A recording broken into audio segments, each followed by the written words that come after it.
perfectly the author has done her job by the number of times that article is forwarded to me. Rabbi, important read, says the text. Interested in your thoughts, Rabbi, goes the email. This, in all caps, was the simple declaration in the subject line of one email I received recently, and all of these related to an article written in The Atlantic in March by Franklin Foer.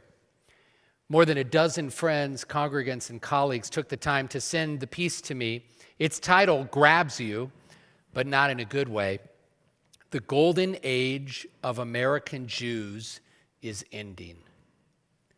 And then the subtitle, Anti-Semitism on the right and the left threatens to bring to a close an unprecedented period of safety and prosperity for Jewish Americans and demolish the liberal order they helped establish. Here's one particularly disturbing sign that the golden age is ending. Significant numbers of college students today are reporting that there is a social cost to being Jewish.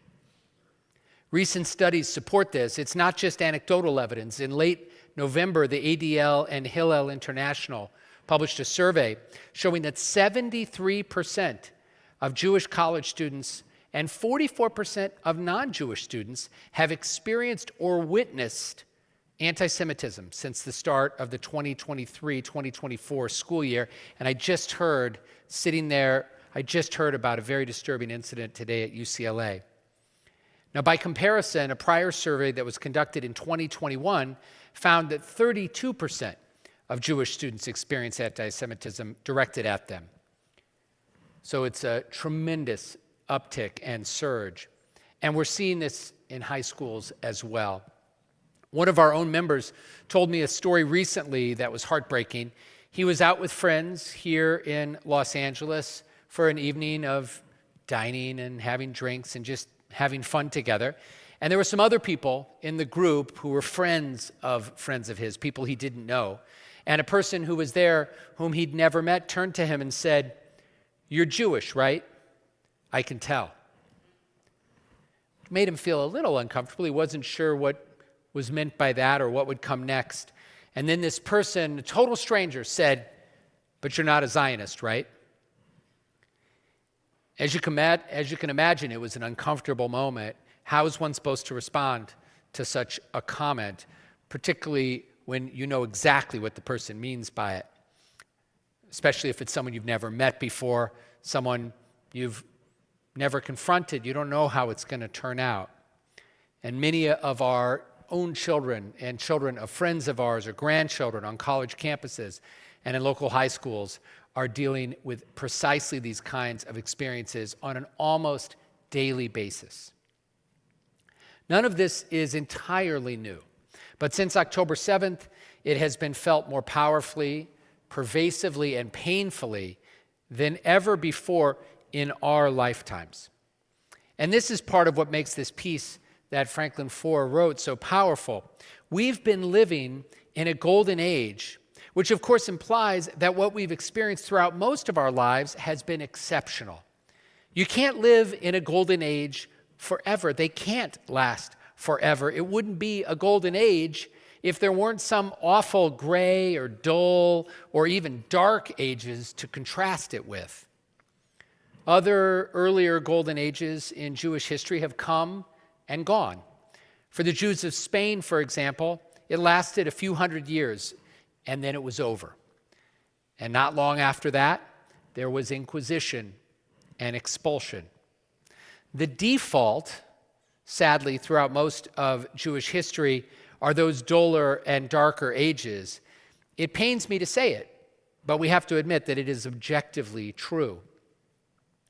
Franklin Foer, the author of this piece, calls the past half century or so in America, essentially on a personal level, my entire life, the Jewish vacation from history.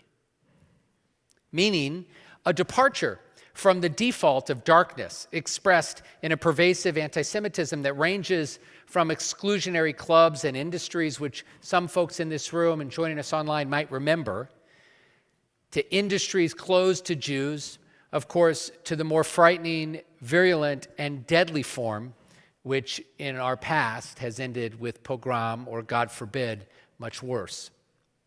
Foyer writes that the Jewish vacation from history ended on September 11th, 2001.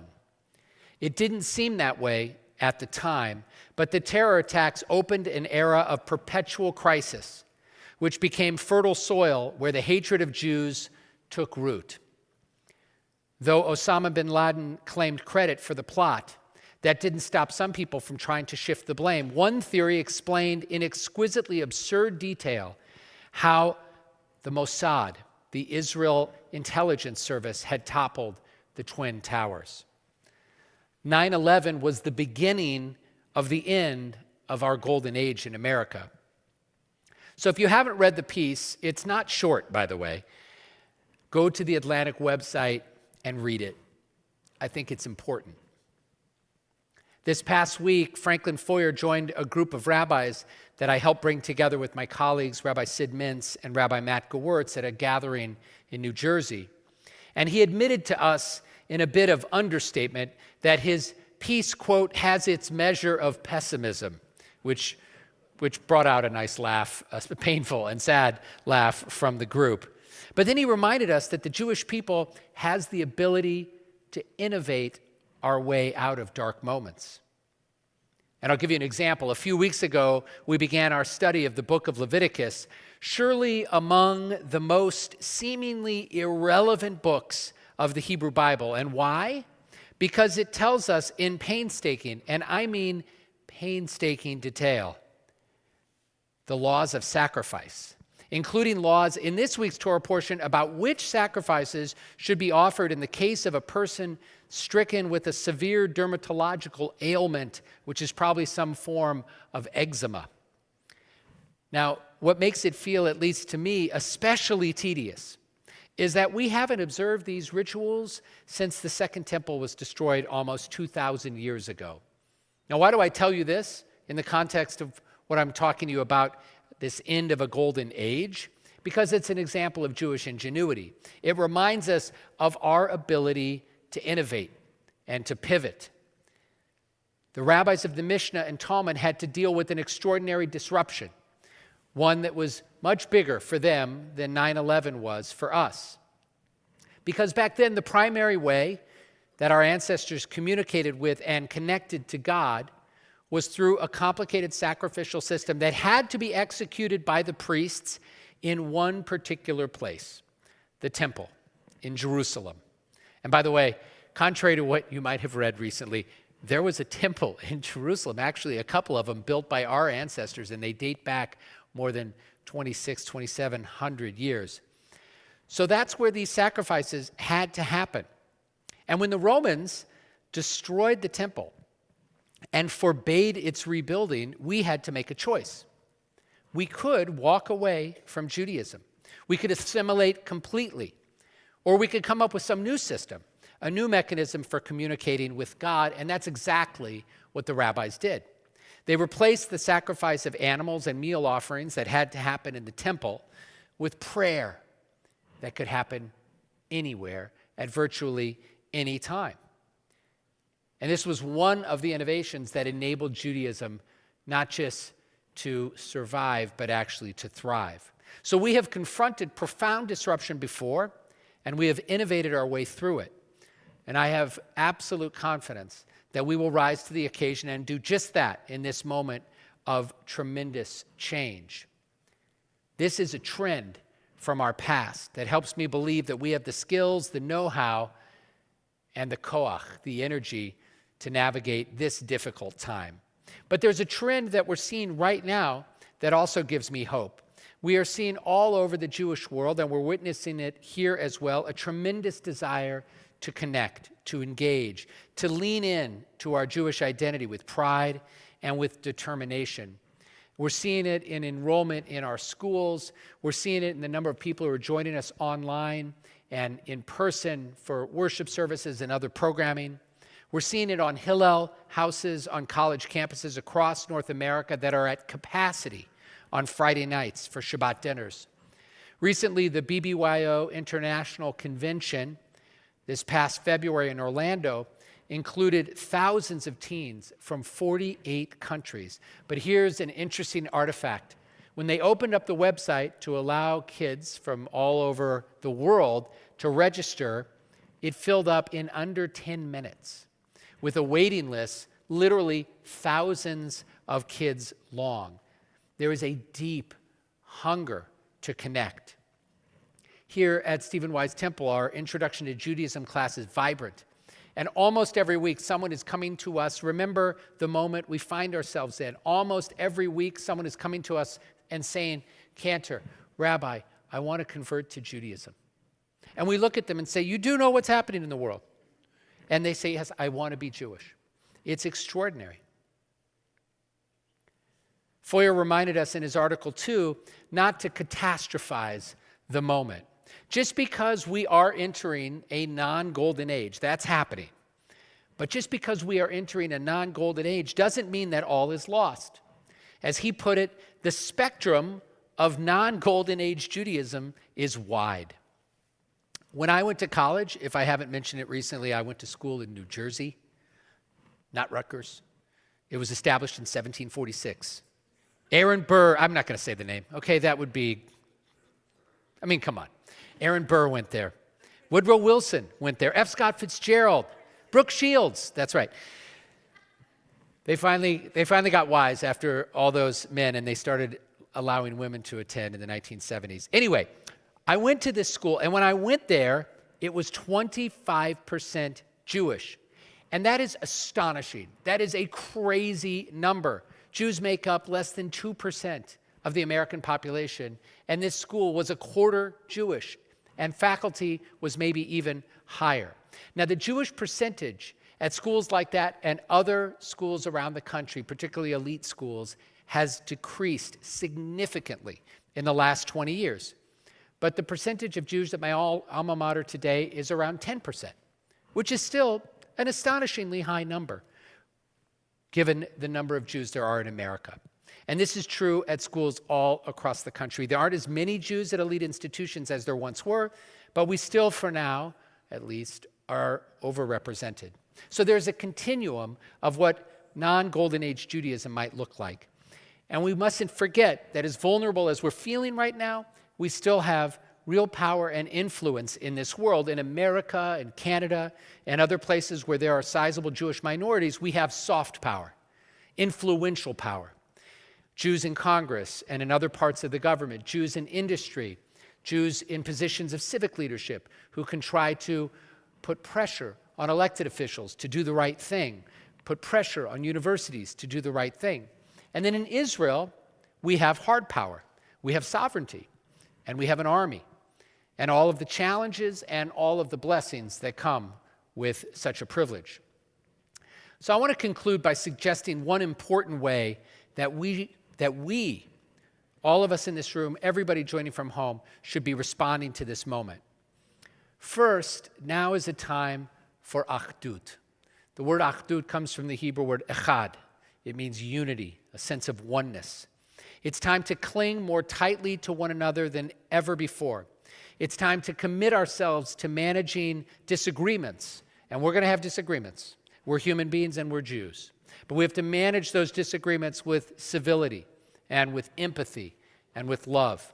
And it's a time to give each other the benefit of the doubt, to listen with compassion. This is unity.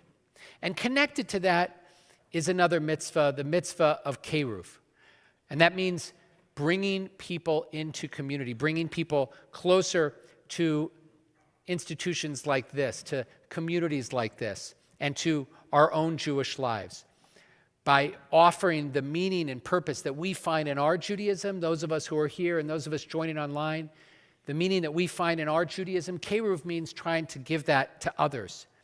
Many of our fellow Jews and those who might one day become Jewish or be connected to Jewish community have awakened to Jewish identity and to Jewish community in recent months.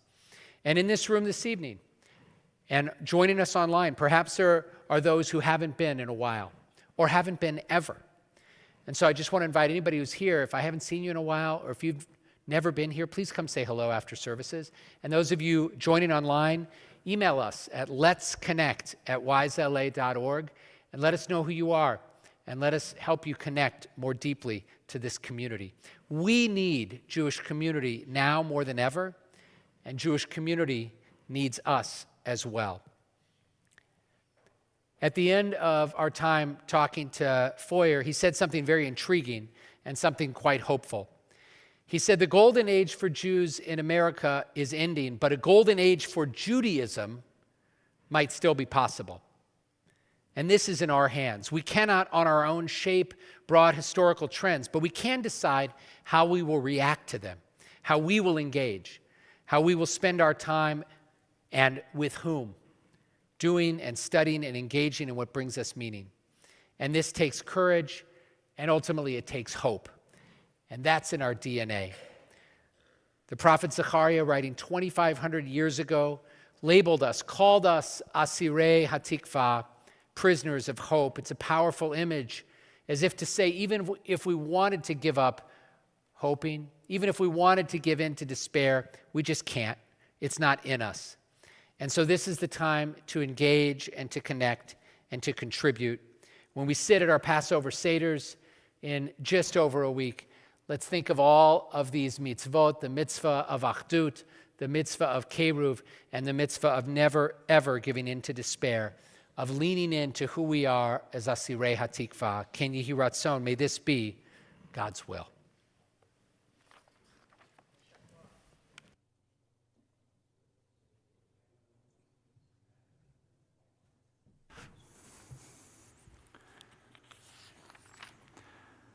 A prayer for the United States of America. God and God of our ancestors, we ask you to bless this nation and its peoples. Open our arms and our hearts and our minds to one another. Let us never withhold your gift of dignity from our fellow human being. Grant us the determination to preserve the wonders of creation and the steadfastness to safeguard all created in your image. Teach us to honor the guardians of life and liberty. Rouse us in support of those who struggle against the shackles of bondage and senseless hatred everywhere, from our own country to our people's ancient home, to Ukraine, to Iran, and beyond. Grant us the resolve to spurn the enemies of freedom and justice, whether they brandish the weapons of fear or of greed or of hatred. And may we remember that we may only reap the fruits of virtue, of peace, and of love by sowing the seeds of virtue, of peace, and of love. Then shall justice roll down like waters and righteousness like a mighty stream. Amen.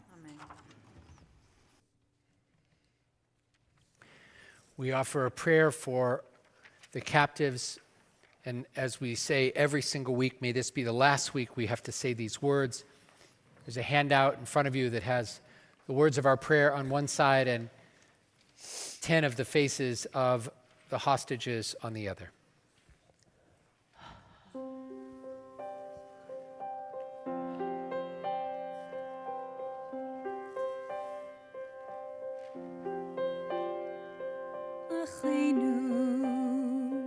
Our brothers, Achleinu, Liri Albag, Achoteinu, our sisters, Achoteinu, Aiden Alexander,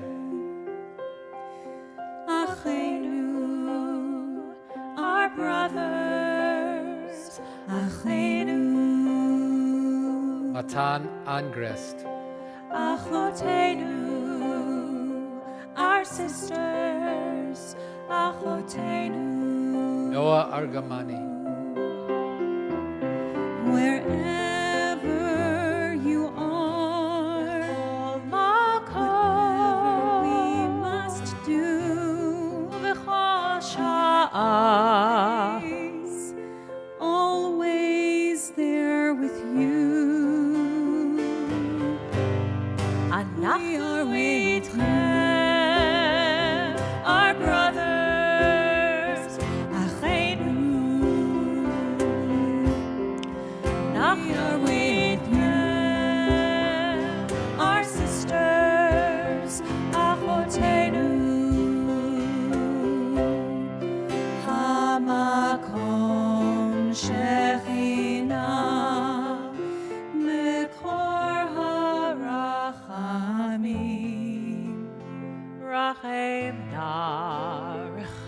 Avina Alehem Lehotziem Mitzara Mirvacha Me'afela Leora Mishib Ligeula Vehotziem Ligeula Our brothers Achenu Ligeula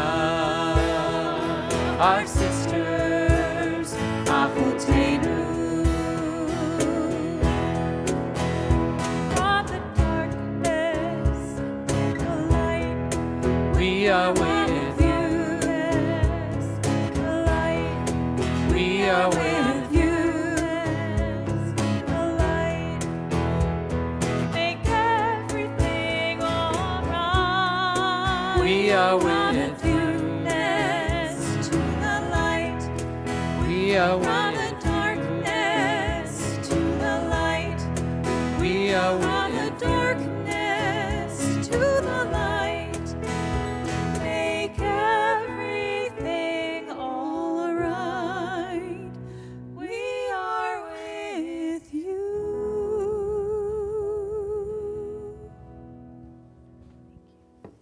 As hard as it is, this moment in our service, we always try to move literally from the darkness to the light, our prayer for our captives, and then Kiddush, which is a moment of joy and sweetness. If you have a simcha to share with us, those of you joining from home, please put it in the chat so we can celebrate with you. Maybe it's a birthday or a new baby or something joyous, an anniversary. Is there anybody here who's got a birthday this week, something nice to share? Birthday? Dr. Weiss, happy birthday. It's a special Torah portion because dermatologist, Tazria, it all works out perfectly. Any other joyous things? I'm going to invite everybody to please rise for Kiddush. Those of you joining from home, please join us. Raise your glass as we give thanks to God for all of the sweet things. Baruch atah Adonai Eloheinu melech haolam borei peri hagafen. Baruch atah Adonai Eloheinu melech haolam asher kiddushanu b'mitzvotav veratzavanu v'shabbat kodsho b'ahava uvratzon hinchilanu zikaron lemaaseh v'reishit ki hu yom techila lemikra kodesh zecher litziat mitzrayim kivanu vacharta biotanu kidashta mikol hamim v'shabbat kodshecha be'ahava uvratzon hinchaltanu Baruch atah Adonai mekadesh hashabbat lechaim. Remain standing for Aleinu L'Shabeach on page 282. Aleinu leshabeach la'adon hakol, lateit gedula leotzer bereshit, shelo asanu kigoye ha'aratzot, velo samanu kamishpechot ha'adama, shelo sam chelkenu kahem, vegor aleinu kechol hamonam, va'anachnu korim, ומשתחווים ומודים לפני מלך מלכי המלכים הקדוש ברוך הוא ונאמר והיה אדוני למלך על כל הארץ ביום ההוא יהיה אדוני אחד ושמו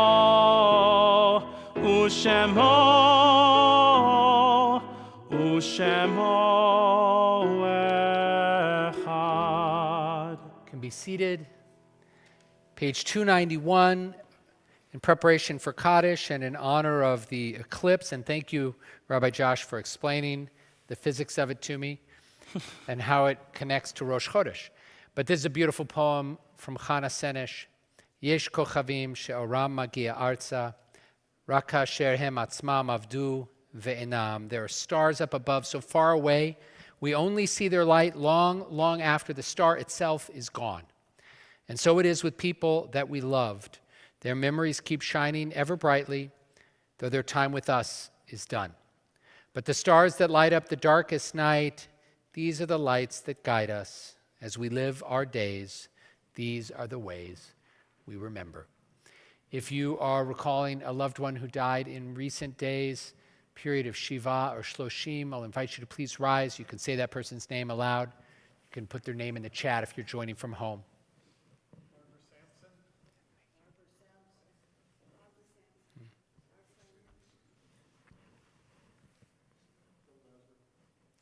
And if this is a yortzeit, if this is the anniversary of the death of a loved one, I invite you to please rise.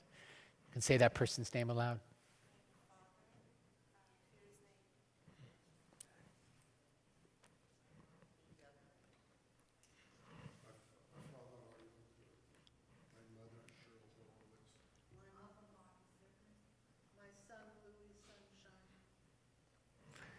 And if it's your, thank you. And if it's your custom to rise in solidarity with all of our mourners, please stand. We can join together on page 294 with these words of Kaddish, giving thanks to God for the gift of life itself. Yitkadal v'yikadash shemei rabbah, b'alma divrach chirutei v'amlich malchutei, b'chayechon u'v'yomechon, u'v'chayei d'chol beit Yisrael, ba'agala u'v'zman kariv v'imru. Amen. Yehi shmei rabbah mevarach le'alam lamei al-maya. Yitbarach v'yishtabach v'yitpa'ar v'yitromam v'yitnaseh v'yitadar v'yitaleh v'yitalal shmei d'kudashah barichu le'ela min kol birchata v'shirata tushbechata v'nechemata damiran be'alma v'yimru. Amen. Yehi shlama rabbah min shemaya v'chayim aleinu ve'al kol Yisrael v'yimru. Amen. Osei shalom b'mromav hu yaseh shalom Aleinu ve'al kol Yisrael v'imru. Amen. May the one who makes peace in the high places make peace for us and all Israel and all humanity. We say together, Amen. Amen. Amen. Please remain standing for our closing song. You can find it on the handout. Olam Chesed. A few brief words of thank you, of course, to Dr. Tali Tadmor and Jeff Stern. Thank you so much for your beautiful, beautiful musicianship. And thank you, everybody, for being here with us.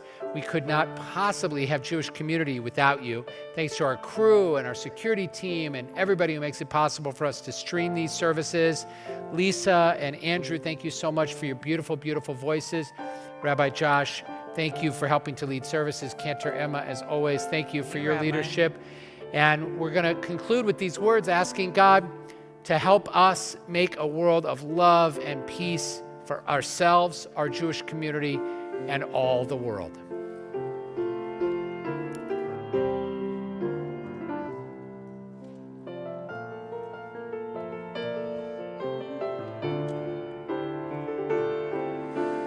Olam chesed ibaneh, ya la lai, lai, lai, ya la lai, lai. Olam chesed ibaneh.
Shabbat shalom. Shabbat shalom.